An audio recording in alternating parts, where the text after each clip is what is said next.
破防了，彻底破防了！俄军谎报军情，虚空炸死乌军600多人。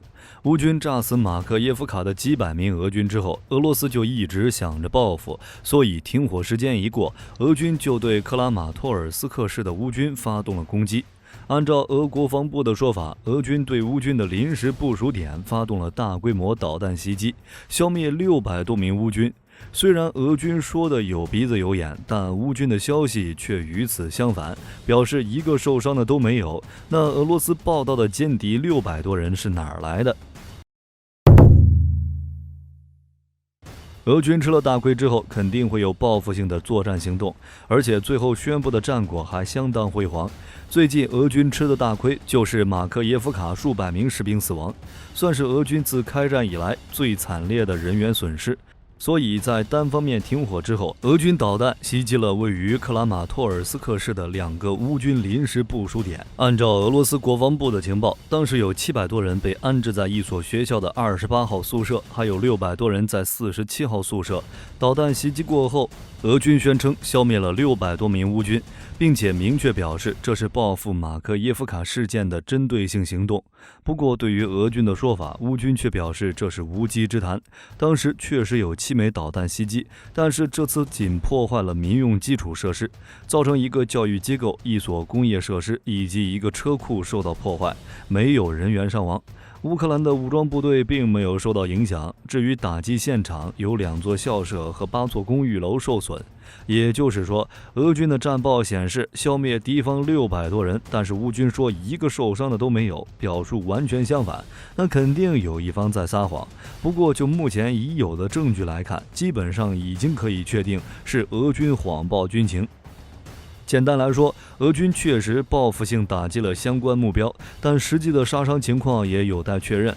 毕竟俄军不可能跑到克拉马托尔斯克统计乌军的战损情况，俄军的战果只是估计，跟当初乌军炸毁马克耶夫卡的情况是一样的。二者不同之处在于，俄军受到袭击的事件确实存在，受袭的建筑都被炸成渣了，有大量人员伤亡。但是到目前为止，没有足够的表明克拉马托尔斯克的乌军也遭受重创，毕竟建筑物本身都没有被摧毁，也没有看出来有大量军人死伤的迹象。俄罗斯国防部发布伤敌600多人的消息之后，很多媒体的记者都来参观了袭击现场。如果是真的，这就是新的战场记录，标准的大新闻。标题火力军都想好了，乌军遭遇了开战以来损失最惨重的一次袭击。只是记者现场勘察之后发现，俄罗斯这是吹牛皮都不打草稿啊！意大利、芬兰及英国路透社等记者实地走访遇袭地点后，发现47号宿舍确实有一些窗户被破坏，院子里还有一个大坑，但28号宿舍基本完好。CNN 记者还去了当地殡仪馆，也没有看到有任何异常情况。而且乌军表示，这个学校是空的，并未驻扎任何人。其实到这儿基本上就已经知道什么情况了。乌军用海马斯袭击俄军动员兵扎堆开 party 的学校，在弹药殉爆的情况下，整个建筑物都被夷为了平地。俄罗斯官方表示就死了89个，然后俄方发动报复性打击，袭击乌军的临时部署点，连建筑最基本的结构都没破坏掉，甚至连表面都没有炸出多少痕迹，仅仅在外面空地上炸了个弹坑，然后说自己打死600多个，没有道理可言，圆谎都没法圆。火力军很想知道，在大楼没有倒塌，甚至是外墙没有受损的情况下，俄罗斯是怎么将楼内的600人杀死？难道说俄罗斯正在研究基于新物理原理的武器，打击之后不损伤建筑物，直接作用于人体，然后乌军士兵原地飞升，不留一点痕迹？火力军编不下去了，真要有这样的武器，乌俄战争早结束了。而且还有一个情况，假如这几天看不到乌军发小视频抱怨这次袭击，那多半是假的。因为乌军除了一些精锐部队，基本不管制手机。按照以往的事例，比如乌军南部司令部和尼古拉耶夫36旅宿舍楼被炸时，网上都有乌军在废墟里寻找幸存者，或者痛骂俄军、痛骂自己领导的小视频出来。总的来说，俄军确实有报复性行动，但是导弹不给力，炸歪了，打的是乌克兰的民用设施，别说士兵了，平民都没有打到。这个消灭乌军600多人的数据，大概率是俄罗斯用来忽悠国内民众的，缓解马克耶夫卡受袭造成的社会动荡。如果从这个角度来看，那俄军在马克耶夫卡事件损失的士兵不少，大概率就是乌军说的那个数字。如果说打死的乌军人数少于俄军阵亡的人数，俄罗斯会感觉自己亏了。但是如果打击的乌军人数太多，就太假了。毕竟战争打到现在，但凡关注的军事消息的人都知道，俄罗斯常规军事力量一般，情报也不行，很难依靠导弹对乌军造成重创，所以只能说打死了600多名乌军。这样不亏自己看得舒服，还能让一些支持俄罗斯的人安慰一下自己。可惜导弹打歪了，破绽太大，被人发现是谎报军情了。说到情报，火力军还想到一个问题，这个地方真的是乌军的临时部署点吗？按照乌军的说法，学校是空的。克拉马托尔斯克市属于斯拉维扬斯克双子城之一，距离前线30多公里。乌军在这里集中增援兵力或者前线兵力撤回休整，确实有很大的可能。只是这里本就是战区附近，而且是俄军重点关注的对象。乌军为什么要在这里密集部署兵力？如果说的再严重一点，俄军的情报机构可能就没有找到乌军的兵力集结地，只找到了可能有过乌军，但其实没有那么多人的阵地，随便开上一炮，给后方一个交代。然后普京为了炫耀战绩，一拍大腿，表示歼敌600余人，才会有这一场闹剧。当战场上没有实际战绩炫耀的时候，就可以用谎言去支持舆论，毕竟谎言是最简单的。造谣一张嘴，辟谣跑断腿。只是这次很不巧，导弹不给力，炸歪了，目标大楼完好无损，证据太容易找了。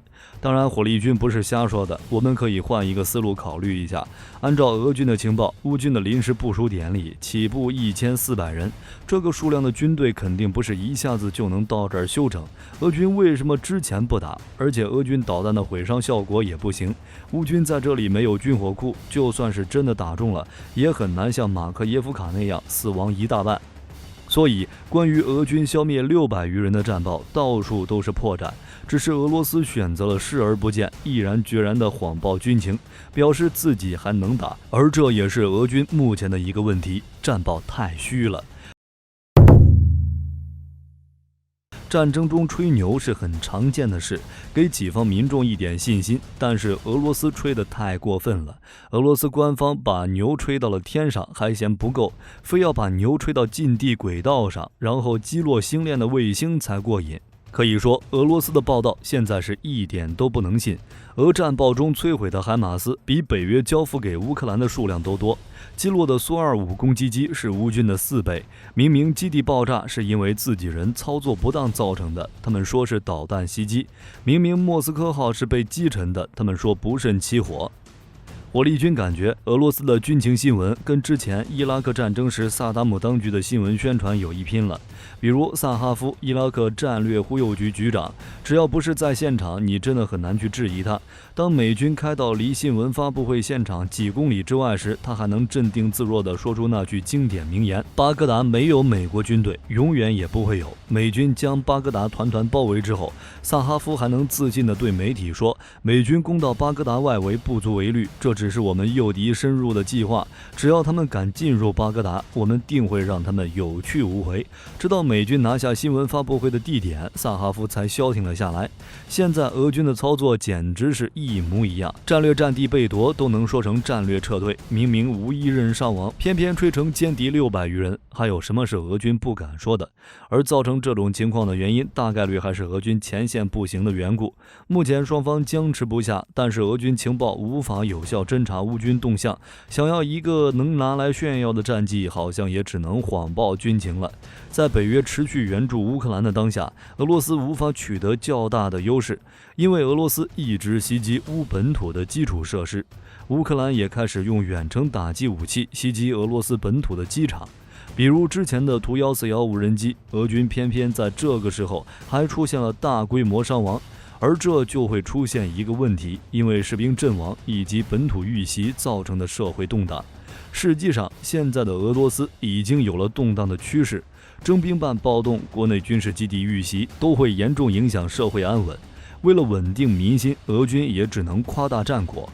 火力军估计，往后类似的报道只会更多，毕竟战线无法撒谎，但是战报是自己说了算。